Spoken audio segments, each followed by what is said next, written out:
School resource officers were once relatively rare.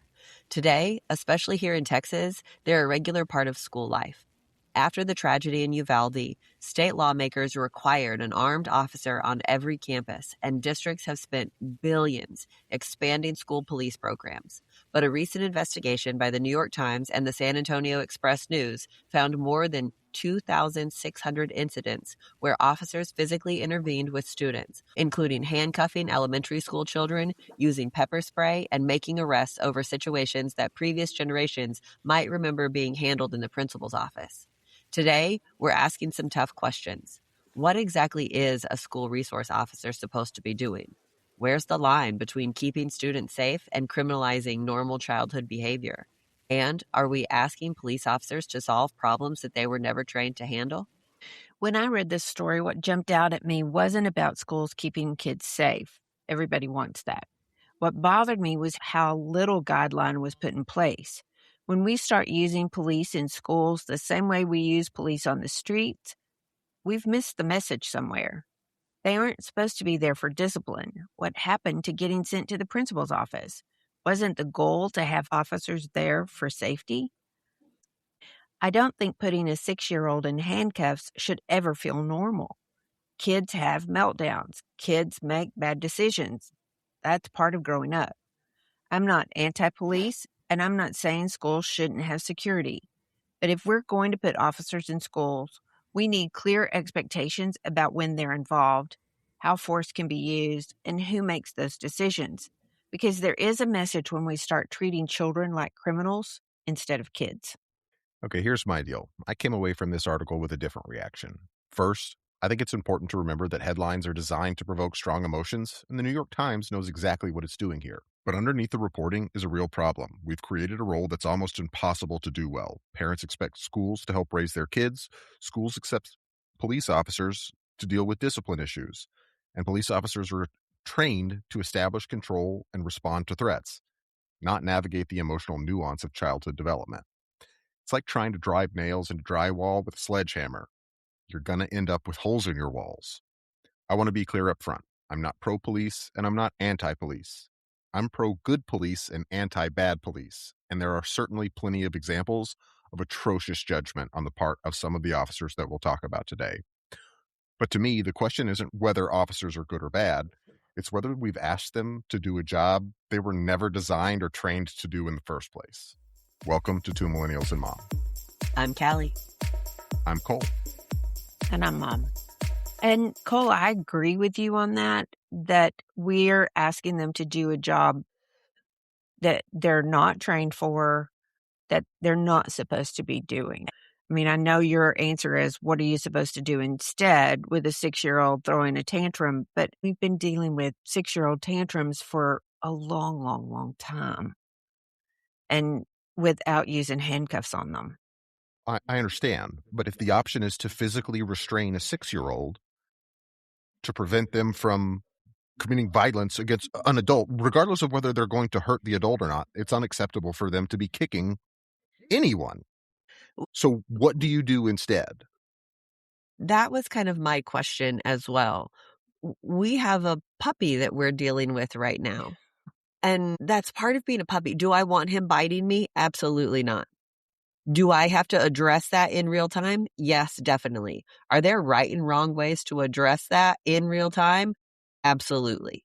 And I think that the same applies here. I mean, Sure. I can't imagine, hey, we're going to handcuff Augie every time he annoys one of us by doing a puppy thing. Like, Right, they're but still it 6 goes years right old. back to the sledgehammer analogy. That's the tools they have. But I don't think that that's true. I think that that's the tools that they're choosing to use. And I think that this goes back to that one of my favorite Coleisms. We need to be carefully regulated, not heavily regulated. And in my personal opinion, all of the situations that we're sitting here talking about today, getting ready to talk about, these are perfect examples of heavy regulation. I get where you're coming from. Again, to me, it's a tool for the job. And I'm sure we'll get into this, but police officers are not supposed to be there to be disciplinarians. But that's what they're being used for. And the training that they have, the tools that they know to use disciplinarily, or handcuffs and tasers. And I think that that's where we need to step back. We're always talking about we need to address the root of the problem, not all of the symptoms.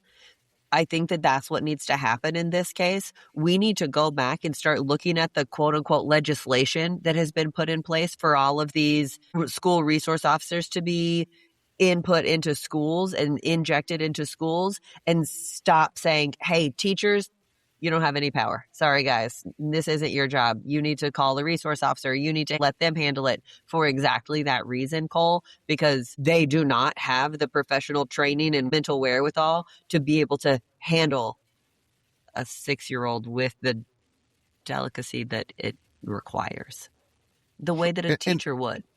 And I want to call this out really early on. This starts at home.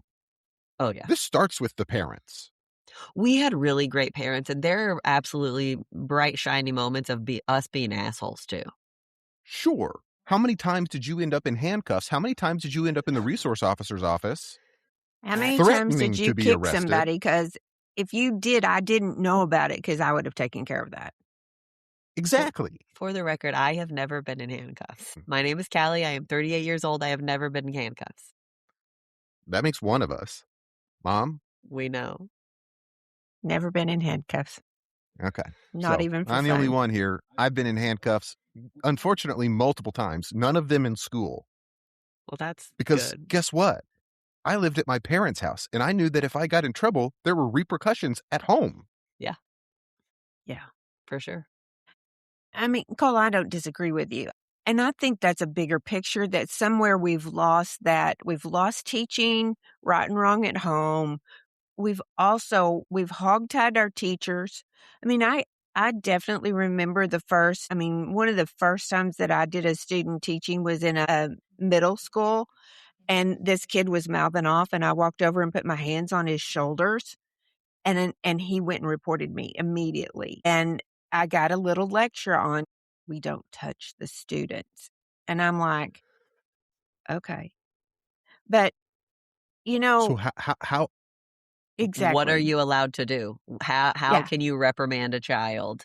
I mean, I think that we have taken that whole concept of everybody being so grossly offended by every single thing ever, all of the time, is certainly amplified in these situations, because it handcuffs anybody in authority to be able to stop it and say, that's not how we act. Yeah.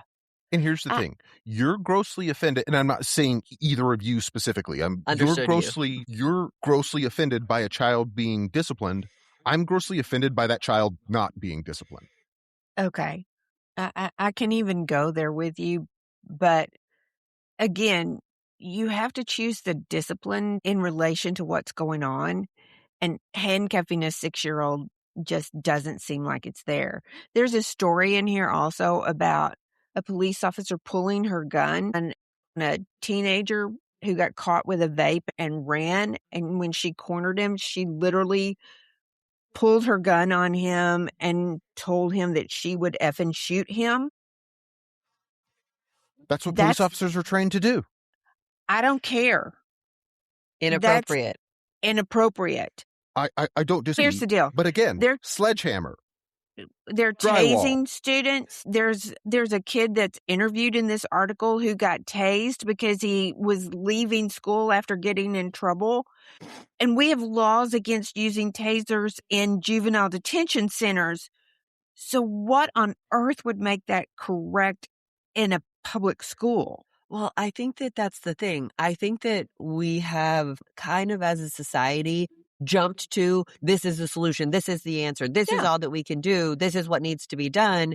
And I think that we have foregone the careful regulation and crossed over into the heavy regulation, and we need to back up and start defining those rules. This is what's allowed, this is what isn't. And I think that we need to then disseminate all of those rules amongst each other, amongst ourselves, amongst the parents, amongst the students, because like Cole, you were talking about a minute ago, we knew that if we got in trouble at school, we got in trouble at home. That's what we knew. So if our parents were to make the rules, we would be fine. For the most part, we're still kids and we're still going to be assholes sometimes, but we're going to mess up. We're going to mess up. But there are certainly people that I know that their parents making the rules, my parents would not let that fly. And so I think that we have to figure out who makes those rules, to be able to define the rules, to be able to determine what it is and isn't acceptable, allowable behavior. And in those instances, and you can't sit here and say, well, if he hits with his right hand, his dominant hand, then this is the solution. But he hits with his not, like, we can't go into every single minutia detail of it, but a general concept of if this, then that. If Yeah, you were laying sure. hands on another person, then this is the result of that. Like, it needs to So- be general enough. Sure. So really, it's not careful or heavy regulation. It's a complete lack of regulation. I There think are in no this, guidelines set. Yeah. And so because there are no guidelines set, these officers are defaulting to their training because those are the tools they have. Well, supposedly the school boards are supposed to be responsible for setting the guidelines, but then they interviewed a lot of the school boards and they were like, I mean, Me? Several they're- said they were unaware that their officers used force on students at all. yeah. So if you're a because- school administrator, if you're on the school board, what is your job? To I mean, represent the this- To school. know what's going on in the school, right? Yeah. Because you cannot represent it if you don't know what's going on in the school. But I think that that's kind of part of it. Cole, you're sitting Sure. here talking about there's no regulations, and I think that there are. I think that they're just piss poor. Like the whole thing Mom was talking about a minute ago, tasers are not allowed in juvenile detention centers, but are allowed in schools. Somebody had to say, A lack. all right.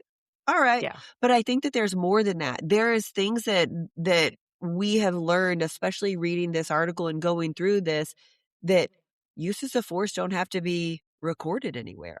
That's weird. Yeah. That doesn't make Yeah. any sense. That's inviting violations. Yeah. I mean, there were all kinds of things that as you're going through this, you're like, red flag, red flag, red flag, because it was messy. For one, there needs to be a higher standard for school resource officers than there is for regular officers. Absolutely. That said, we need higher standards for the officers that we have not in schools too. Absolutely. Okay, this is going to show my boomer, but I'm going to tell you something. We're used to it. If a police officer walked up to me and immediately started cussing at me and by far used the F word with me, The I reaction mean, is going to be different. my hair's going to go red and I'm going to be pissed off because I hold them to a standard that says, wait a minute, you're escalating things that don't need to be escalated. But here's the You're thing. not- What are they approaching you for? Because if It you're doesn't robbing matter. a bank, no, it does. It No. 100% does. Oh. You don't get to expect a police officer to act professionally if I'm holding a gun to someone's head. Because you know what their professional Oh, yes, duty I is if I'm do. doing that? Is shooting me. Professionally, yes. And professionally, Yes. that may involve shooting you, but still, there has to be a level of decorum that is expected. Hard pass. Like, that cannot, the moment that we Good lower those luck. standards, And if You're you're expecting- doing that in a school, if you're doing that to kids in a school, I don't care what age, if you're doing that, you don't have any business being there. You need to be out of there. Now, what I'm hearing y'all say is that we've trained police to act one way and that we need these police to act a different way. So maybe it shouldn't be a regular police officer. Maybe there's another level. I mean, I don't think it needs to be a security guard. Yeah, we certainly don't need to reduce the standard. No, but I want there to be some integrity and honesty there, and I expect for you to be aware of the situation.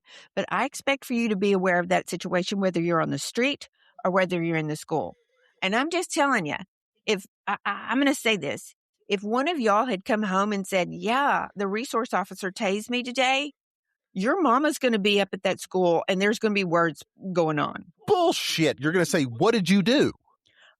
I will say that first, but And then if I'm it going to was be up warranted, you're going to spank my ass and nothing else is going to come from it. there. I do not think that tasing a kid in school is warranted. Let's Ever? say I, as a high schooler Ever. who And let's be honest, as a 15-year-old kid, I could have physically done a lot of damage to a lot of my teachers, You who were could have. primarily middle-aged to older women. So say I pick up one of my teachers by the throat and I'm slamming her head against a chalkboard, does that not warrant a physical response? Yes, it does warrant a physical response. So would you And have I been upset with a guess- police officer for tasing me? No, but she would have spanked your ass after then, too. Hell yeah, you would have gone and grabbed the taser and tased me yourself. Let me borrow that. He's not wrong. I'm not saying that should be the default response for every situation. That's not the Okay. argument I'm making. And Okay. that's what I'm saying. We have to put standards in place. And again, it cannot be so detailed and so specific. Well, again, I'm going to go back to the dominant hand versus non-dominant hand. Like, we cannot be ridiculous, but it could be as open-ended about if you're putting hands on somebody, that it warrants a different response.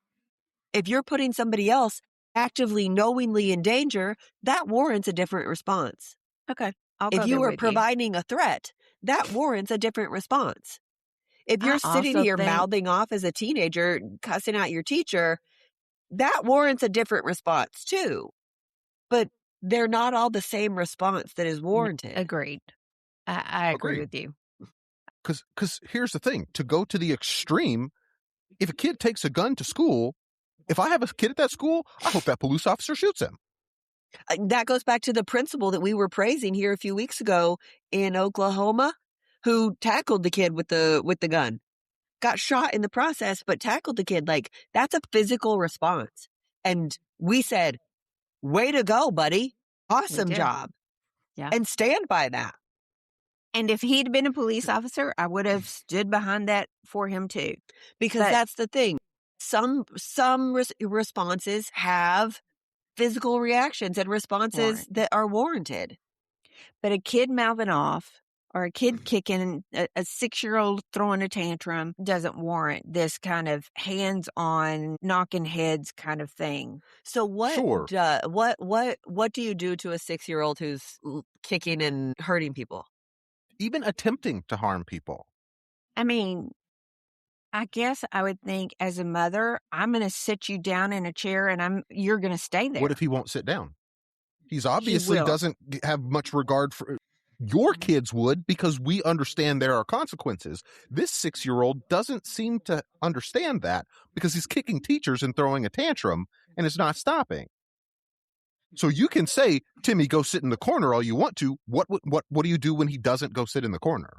Well, first off, I'm not going to tell him to go sit in the corner. I'm going to say, get your ass in that chair right now and sit down. And if he doesn't? I thought we weren't using choice words with children. We aren't. Well, maybe I would. But see, that's the thing. Yeah. That's exactly the point. Like, There is a difference between ass. Not that I should have used it with children. There's a difference between ass and the F word. This is what, episode 1 or 2? I'm not sure there 4. is. and Is it a word that your kid can't say? And that's a perception issue and Yeah. subjective Yeah. at that. It is. And That's true. we cannot legislate morality. We cannot sit here and say, no, you cannot say the F word, but you can say ass. Like, we can't, that's ridiculous. Agree. So my question still stands. Mom, what are you going to do? And I'm going to go back to the dog. I'm going to go back to the puppy. We can sit here all day long and say, Augie, sit. Augie, no. Augie, down. And sometimes that doesn't do shit. And when that kids are the happens, I'm same. going to put him in his kennel or I'm going to put him outside Which is and what? separate him from the deal. By what means? If I have to grab his collar and tug him in there, then that's where he's going. We So a got physical yanked by our response. ears. Yeah. I mean, here's the deal. Augie did do that the other day, and Augie and I kind of had a come to Jesus conversation. I sent you a picture, Callie, because he got mad at me Yeah. and wouldn't even look at me. I mean, he Yeah. had his back to me. He is definitely in that 2-year-old teenage phase, and he got mad, and I thought, dude, just be mad. That's fine with me because I Yeah. can be madder. But what did it take? I spanked his butt and told him to place, A physical response. and I meant it. And sometimes it's warranted. And I'm going to tell you something. If it had been the 6-year-old, and And I would have gotten in trouble for that in school today, but I don't see anything wrong with swatting a 6-year-old on the butt and saying, "Sit down, How is that any don't worse than move." handcuffs? There's a message when you put a kid in handcuffs. And there's not when you hit them? What if you're in a position where you can't hit them because you'll be sued? And that's exactly what would happen today, is you would get sued for but you would get sued for even telling them to sit down, and I think that's a problem. I I mean, agree. So let's say they don't use handcuffs, they physically restrain them with their hands. How is that different? How? So if you tell them to go sit down and they don't, and you tell them again to go sit down, how many times do you have to tell them before you physically put your hands on them and sit them down? And then they get well, back up again. Because again, sometimes kids can be assholes. and you have no idea what kind of condition this kid was in. Did he, I mean, was he a regular 6-year-old or was he a 6-year-old with some emotional issues? Was he having a meltdown over something that had happened before he even got into school? Did his dog die or his mom die, or you don't know any of those things. But those are things that you as an adult in a school have responsibility to look for. Right, but again, I'm going back to the sledgehammer analogy. That's not their job. They're not trained for that. I'm thinking about it was a while ago. I want to say it was in Portland, for sure in Oregon. The Portland Police Department hired a bunch of mental health professionals to go on calls, and they had an astounding rate of change in terms of they would go on calls with people who were on drugs or who were in really rough situations or who had mental health issues and were having various episodes, and they could deploy whichever officer, whichever person was the best fit for that job, and it was incredibly successful. So, And incredibly expensive. but again, we're already spending millions and millions and millions of dollars on this. In the years since this law went into effect in Texas in 2023, we've gone from 900 million to 1.3 billion in spending for officers. So we've had roughly a 50% increase. Now double it. I mean, and Cole, I do think that teachers are trained somewhat to handle kids' emotions. I do, and I'm Sure, hoping that the teachers are, majority of but police officers generally are not. It talks about it in this article. yeah, Most of them are getting 20 hours of training, which is half of the recommended amount, the minimum recommended amount. But again, that's not supposed to be their job. That's supposed to be the teachers' jobs, but the teachers are hamstrung because they can't do it because they'll get sued. And on top of that, we've got all of these. We were talking the other day about our niece's school, who they can't hire enough teachers to even have a 5-day school week Because they don't pay them enough. because they don't pay them enough. So where's all this money going to come from? Who's going to foot be the perfectly bill? honest, this is Cryptocurrency. a problem that is, one, going to require more spending in our schools. Should we be concerned about more spending for our kids? Is that really what we're going to put up a fuss about? Oh my No. gosh, we're investing in our future? I think And that not my depends point. on how we're spending that money. Agree. That money needs to be spent efficiently and intelligently. Yes. I understand and I agree. General police officers need more training than they get, in my opinion. Specialized police officers need even more. We know that even when we did our gun safety courses, we probably took more individually. We probably took more training than most police officers get on handling guns. That's criminal. I mean, that's just wrong. Now, a lot of police officers are going to go and take that training on their own time, but it's not part of the job. It's not mandated either. Right. It's not provided. Yeah. So we're asking them to do things, but not giving them the training. And I think this is the same situation. We're asking them to do things. We're not giving them the training for it. We're not giving them the guidelines for it. And we're surprised that it's going to hell in a handbasket. What Now, other? Go ahead. Sledgehammer. Drywall.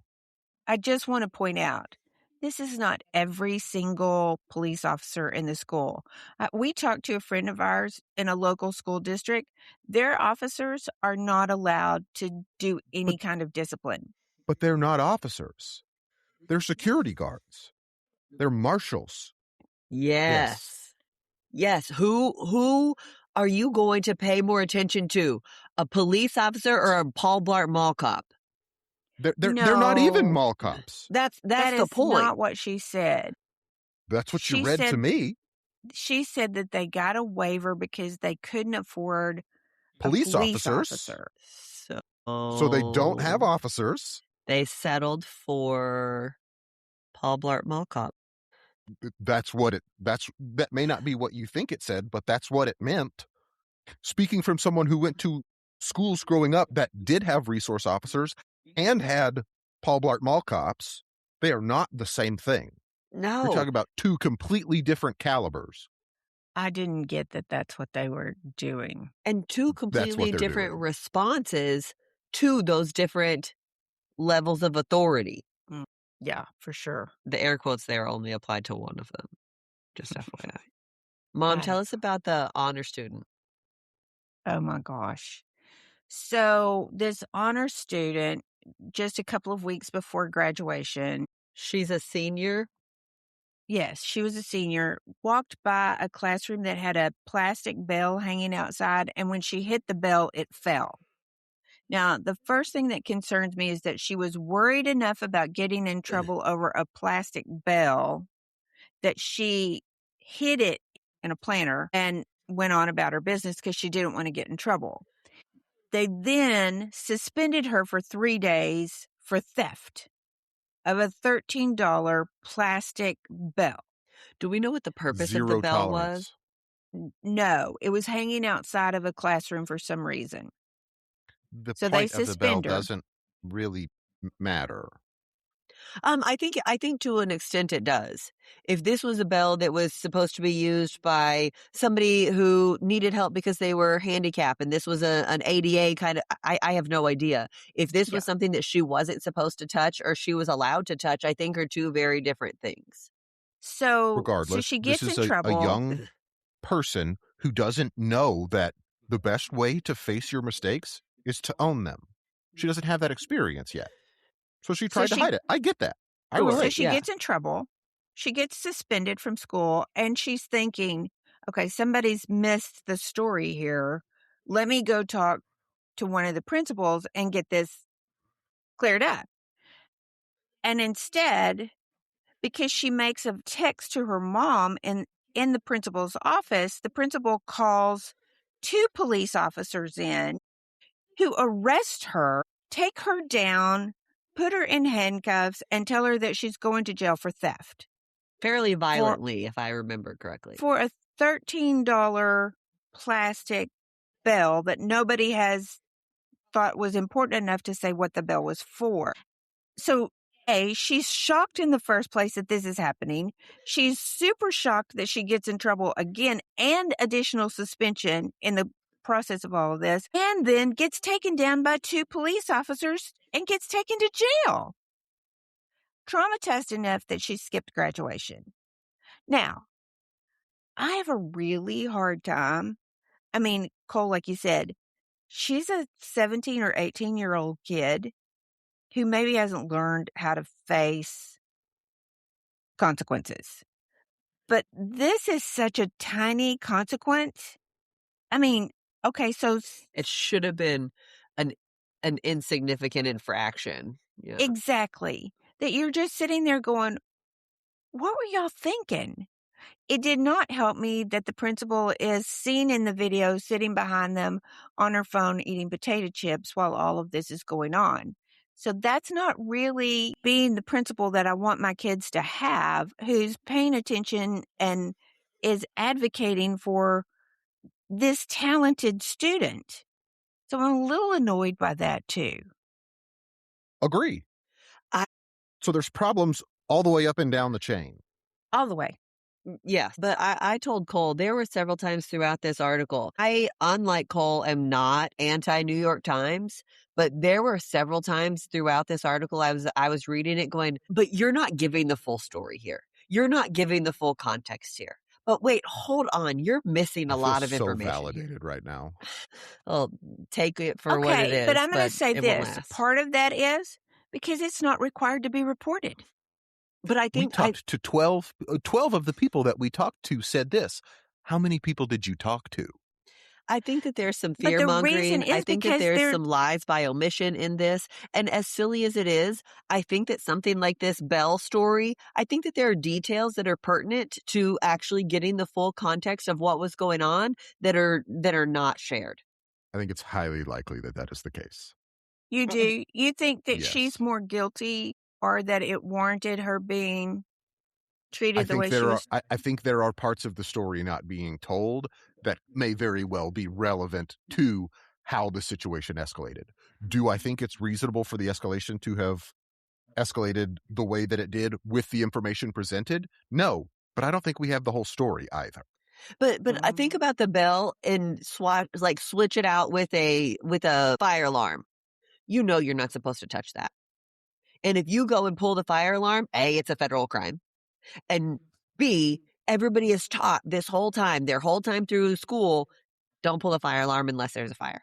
Don't do this, like this is bad. So I want to know what the bell is for. That's why I'm asking. Was this bell, and that's why I went to ADA compliance. I think I have no idea what the bell is for. Has she been taught all of these years in high school, do not touch this bell, and then she's walking up, whacking it? That's inappropriate. Do I think that that warrants her getting tackled by two grown men and arrested? No, I don't. But I still want to, I have detailed questions that I want to know that I think are relevant to the story and the context of the story that are missing. Context is important. Yeah. I'm going to give you a little bit that there's a possibility that there's more to this story, but maybe not. Maybe this is the story. You're right. It could be. Where are the responses from the principal, the police officers involved, anyone else involved in the scenario? Because none of that is included. Now, allegedly, no law enforcement responded.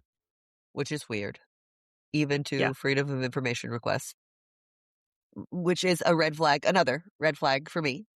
But Sure. again, There has to be accountability. Because we have no guidelines set here, they don't have to report anything that happens Yeah. in this school. It's There not is no the same. accountability. No, it's not the same as if you're in a detention center and you have to report, or you're in a police department and you are required to report, yes, I pulled my weapon here, or yes, this happened. None of that is there. So I wonder if why. Who decided that? You know what? We're just not going to do that in schools. Don't worry about it. I'm going to go out on a limb here and say that it was probably the legislators who were more concerned with looking good by putting police officers in the schools to protect the kids than they were with actually making a functioning system. Yeah. It I is think it was a knee-jerk. 2026. How in the hell have we not figured out that legislators are not the end-all, be-all, know-all of all of these things that they don't know anything about? But they're the ones who make the legislations. And They're that's the ones who wrote the fucked. rules. Completely fucked. I don't disagree with you, but that is the state. Ugh. That's how I feel about that. Change it. I'm I working on it. agree. But we know this is a problem. We know that they do things to make themselves look good that are half-baked. They do it all the time. That's true. From the lowest school board to the president.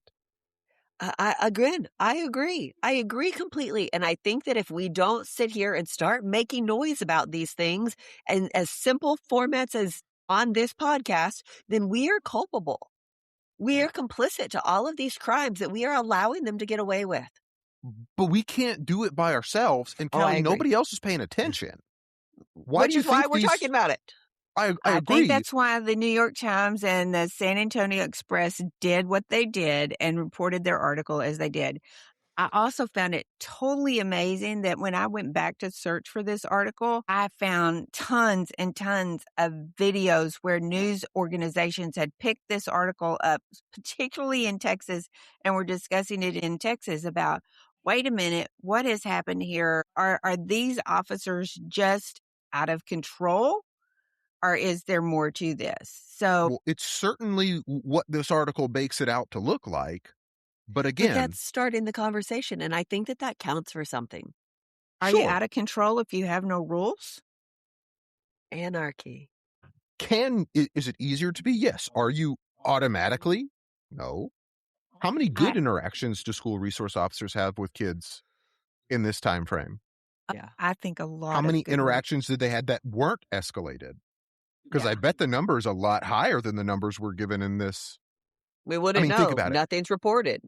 Callie, how Yeah. many kids were in your high school? I had a graduating class of 550 people. So 3 other years, so roughly 2,000. By the time I graduated, we had almost 6. That's one of 3 high schools in our district, which now I'm pretty sure has 4 or 5.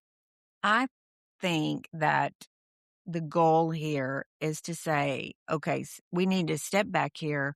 We need to put some guidelines in place. And in my own little heart, I want to be able to have a communication with these officers to say, remember, these are kids. You're not on the street. You're not taking down perps. These are kids. How many of these Treat them like officers are kids. barely not kids themselves?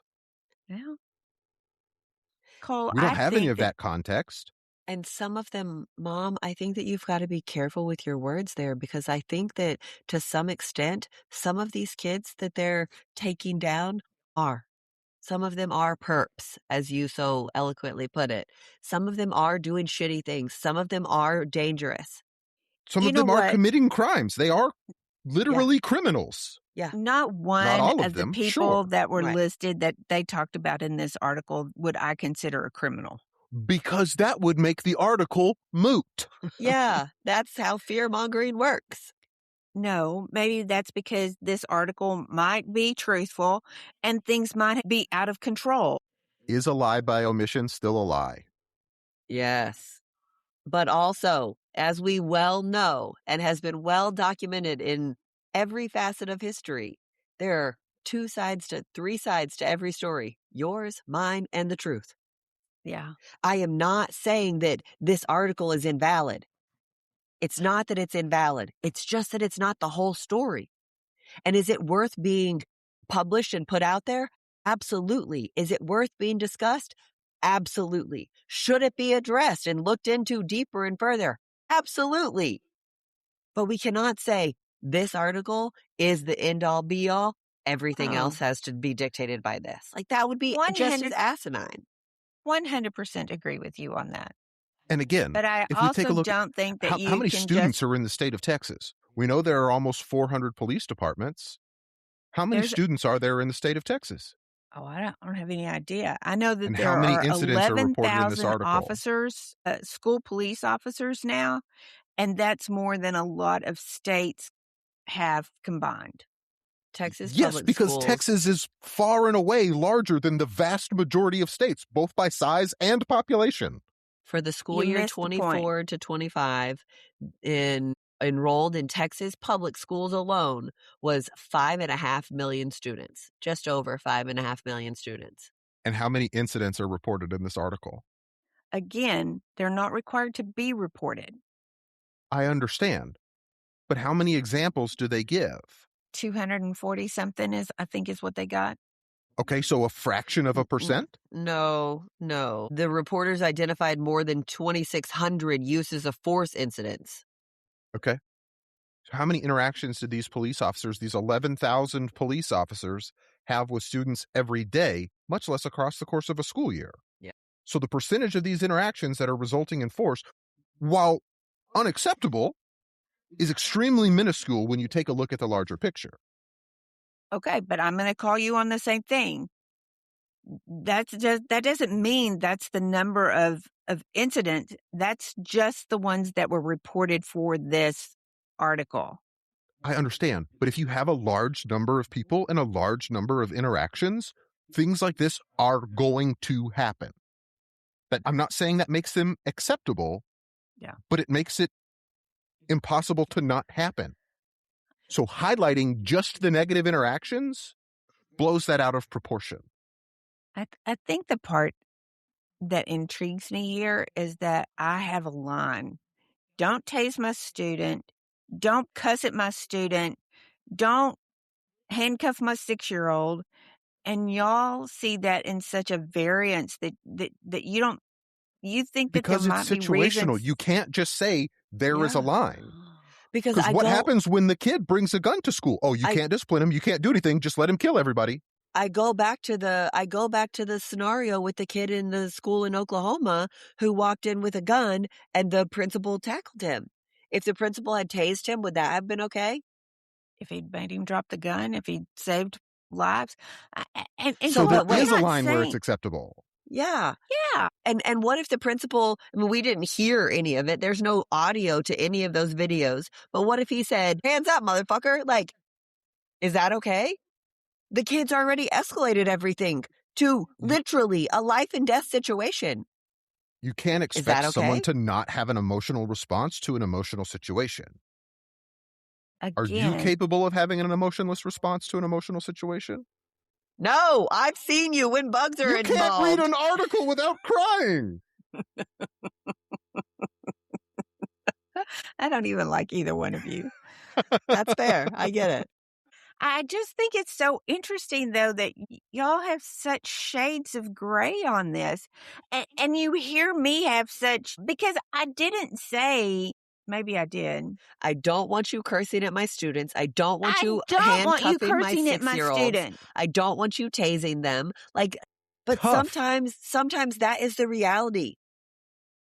All right. Here's the deal. There are exceptions to every rule. Absolutely. And so if a kid walks into school with a gun, yes, I expect them to take him down. And if they cuss in the process of doing that, I'm not going to say anything. But for minor incidents like what they were talking about here, those are not acceptable behavior. But like Callie said, you don't have the whole story. You have what this article told you was the story. We don't know that we have the whole story, but we don't know that we don't have the whole story.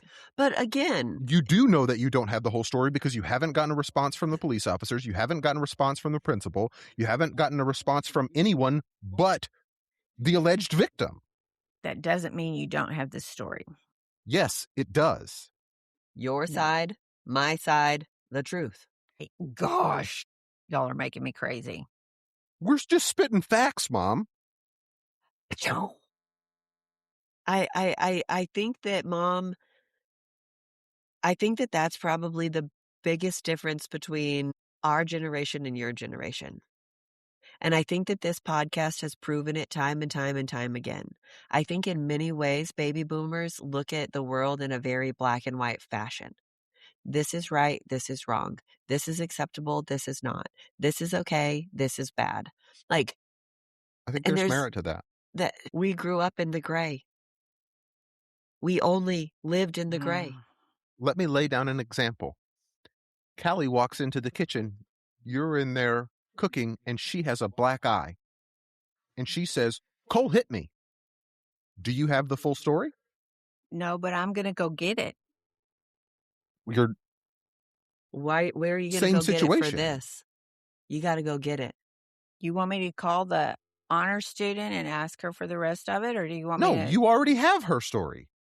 We need the other two sides. That's the point we're trying to make. I get what you're saying.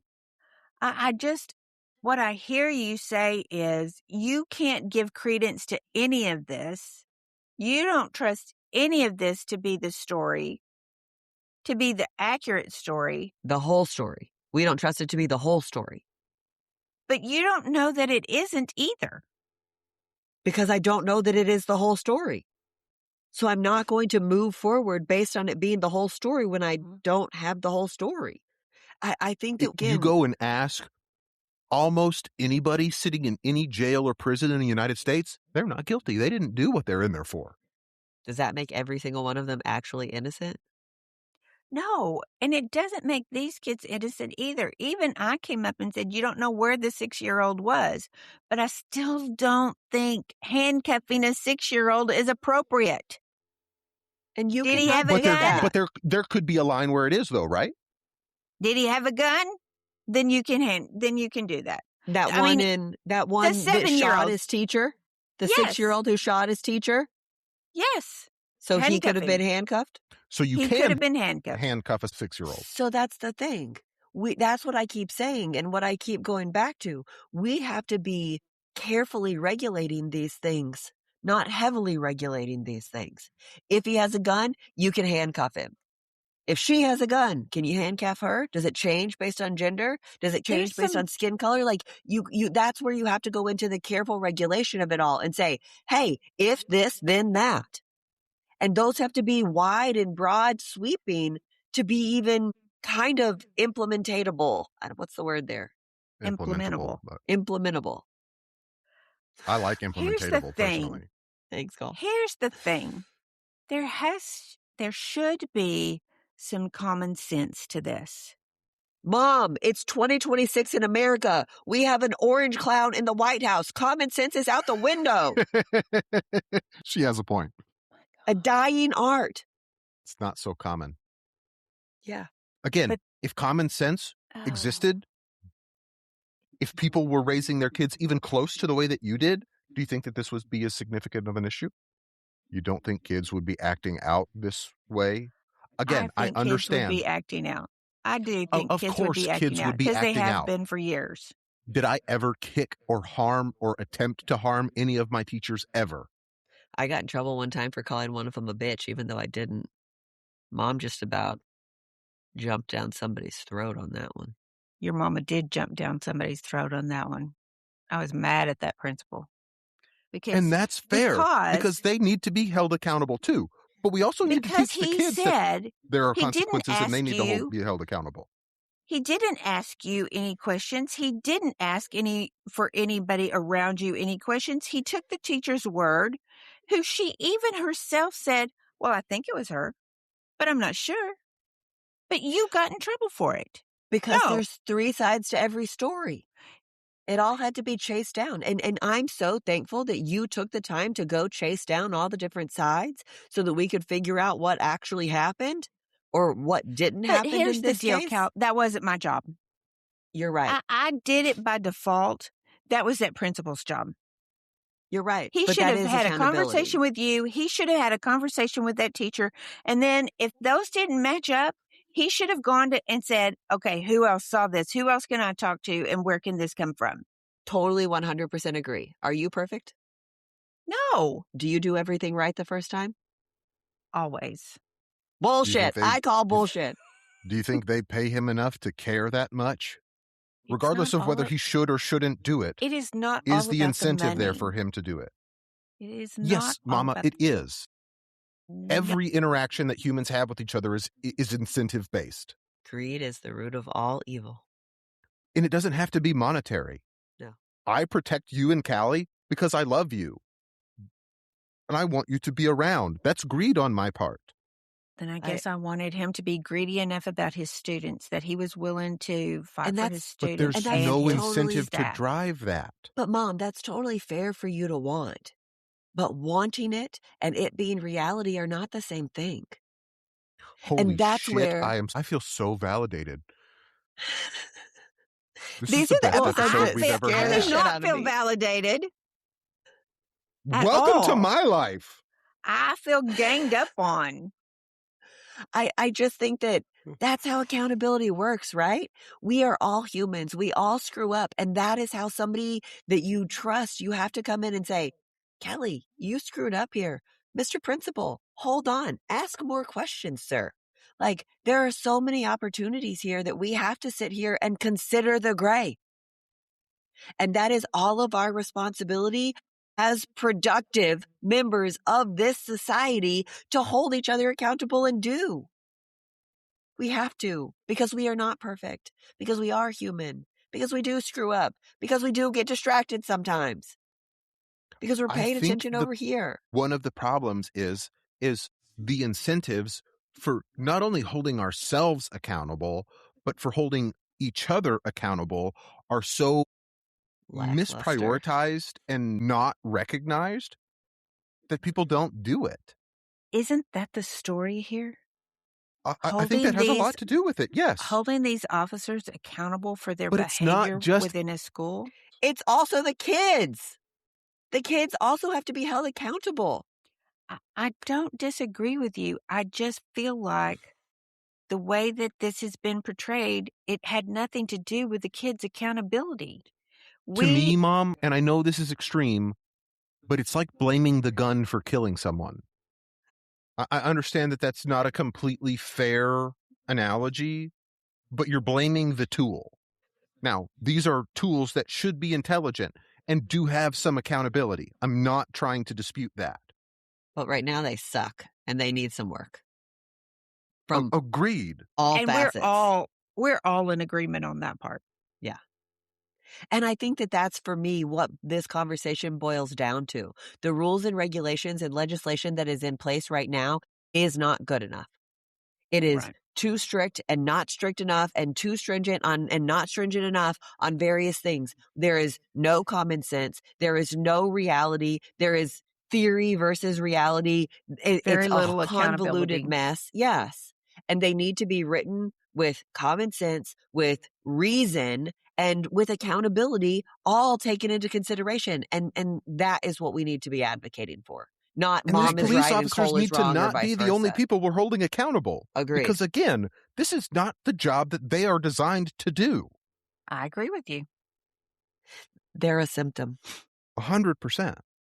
The police officers are a symptom to a much bigger problem that stretches far and wide beyond them. Well outside of schools. Well outside of schools. Well, have y'all banged on me enough? Oh, hush, you're fine. Give me a weird thought. Okay.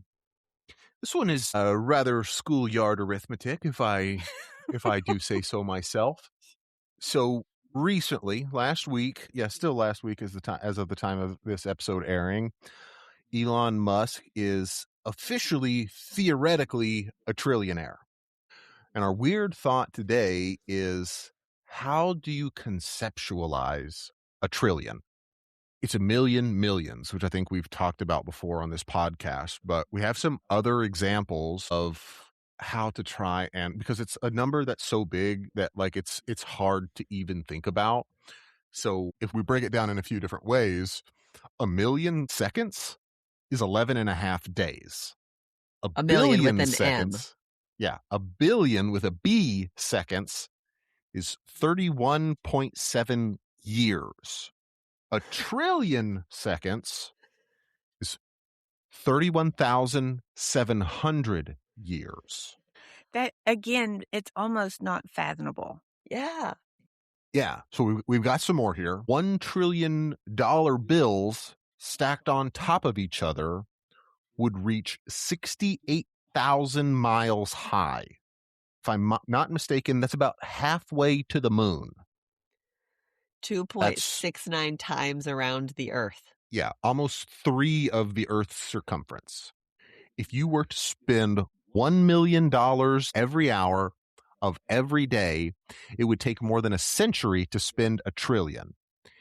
If you were to spend $1 million a day, it would take more than 2,740 years to do it.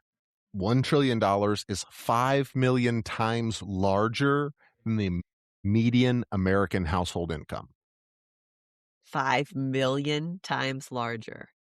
Only 20 countries on the face of the planet have economies larger than 1.1 trillion, according to the IMF. So it's like 92% of countries in the world have a GDP less than Elon Musk's net worth. Theoretically. The economy of Manhattan, home of financial powerhouses, has a gross domestic product of just over $1 trillion in 2024. So that's like the bulk of your big hedge funds and brokerage firms. Wall Street. That is the estimated value of all of the property in Houston. All property. All Yeah. property. Houses, boats, cars, Cars. trucks, land, all property. And Other Houston tech is the billionaires. third largest city in Texas? Fourth largest? Fourth largest city in the country. Okay. Yeah. If you took all of the next four richest tech billionaires, Bezos, Larry Ellison, and Google founders Larry Page and Sergey Brin, they come in at 1.09 trillion. So the four Combined. of them together are still less than Elon Musk's estimated theoretical net worth. All of the professional sports teams on the planet. These are just some ways to try and conceptualize how big $1 trillion is. It's a lot. Did it help you? And we want to say that that's not cash on hand that Elon has. That's theoretical. The value of assets that realistically, if he were to try and liquidate, would not be worth that much. He can't. That's the thing. He can't spend it. I mean, you can't it's really. not cash. Yeah. Yeah. Crazy. $1 trillion. A trillionaire. All right, Mom. What's our good thought for our good news story this week? This is a school doing a good job. The University of Virginia about 20 years ago, because students in their graduation ceremony were not really easily identified because they were all in the same thing, the hat and gown. And so they started carrying balloons to identify themselves to their family. So they would have a certain kind of balloon that, identified them. And so they've done this for about 20 years. But about 6 years ago, they started what's called the Balloon Brigade. And they started taking those donated balloons from each individual student that had carried them. And then they take them over to the University of Virginia Children's Hospital and donate them to the kids. And so I just thought it was such a full, fun story that here you've got graduating college seniors who are doing something fun and entertaining to kind of tell the story of their life. And then they're donating those and giving them over to kids in a hospital. So I just thought it was a really fun community service idea. This year they had record-breaking donations and the number of volunteers that were happy. And y'all, this was like big box trucks full of balloons that they were donating, carrying out and giving out to kids. Just a fun story. That is fun. That's cool. I liked it. So I still love y'all, even if y'all were mean to me today. And we still love you, even if you're stuck in black and white. Love you, Mom. Love you too. You guys. Love y'all. Bye.